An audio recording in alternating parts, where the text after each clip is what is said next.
Mitos atau fakta? Mitos atau fakta? Selamat datang di Mitos atau Fakta. Silakan komen. Komen. Mitos atau fakta? Kali ini kita akan membawakan sebuah cerita yang tersebar di tengah-tengah masyarakat. Yang mana silahkan Anda semua tebak apakah itu hanya mitos atau fakta yang pernah terjadi.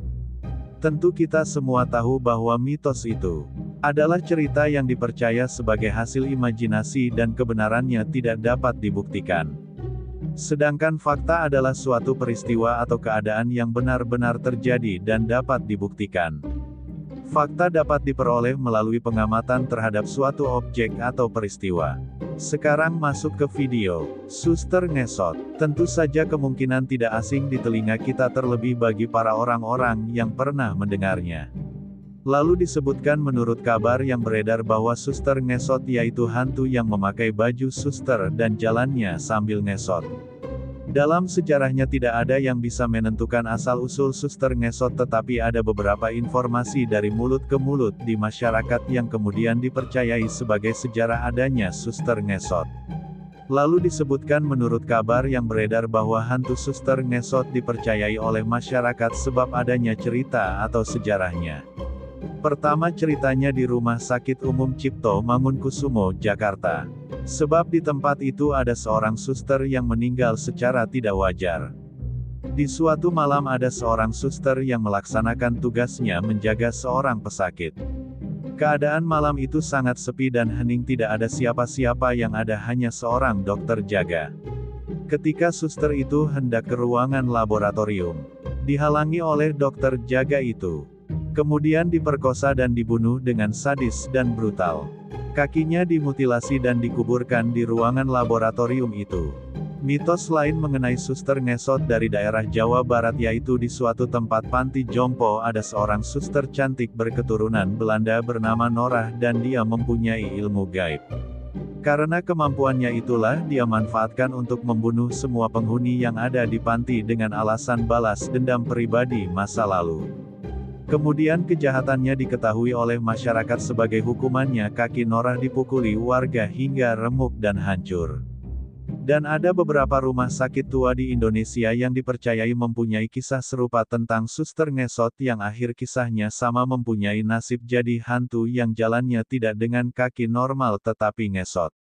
Lalu disebutkan menurut kabar yang beredar bahwa beberapa spekulasi menyebutkan bahwa cerita suster ngesot muncul sebagai bentuk trauma kolektif masyarakat terhadap rumah sakit atau tenaga medis.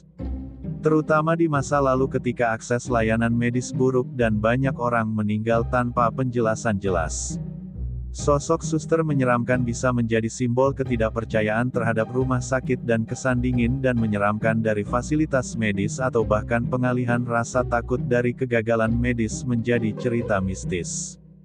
Lalu disebutkan menurut kabar yang beredar bahwa suster ngesot dulunya adalah korban eksperimen medis rahasia pada masa kolonial atau Orde Baru.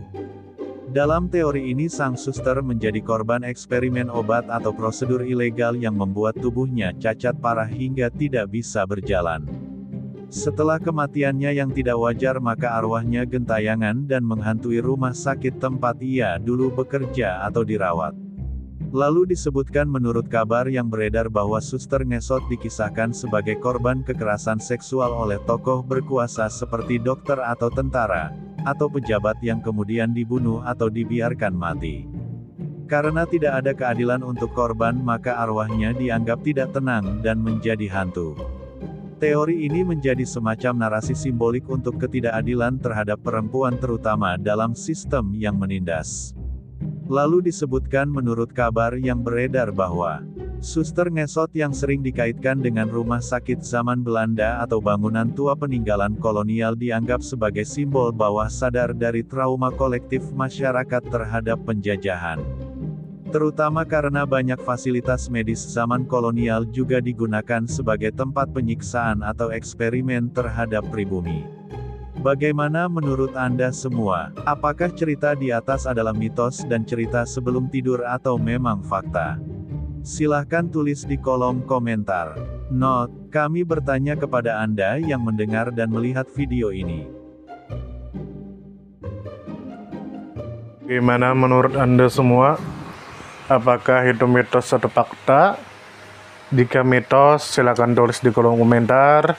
Dan jika fakta, silakan tulis di kolom komentar.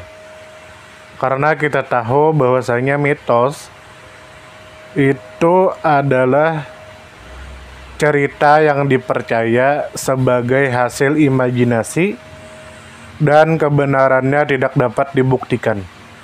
Sedangkan fakta adalah suatu peristiwa atau keadaan yang benar-benar terjadi dan dapat dibuktikan. Nah, jadi bagaimana menurut Anda semua? Apakah ini mitos atau fakta? Silakan tulis di kolom komentar.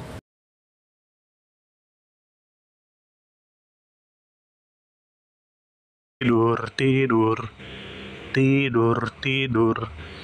Ayo kita tidur. Mitos atau fakta? Mitos atau fakta? Selamat datang di mitos atau fakta. Silakan komen. Komen.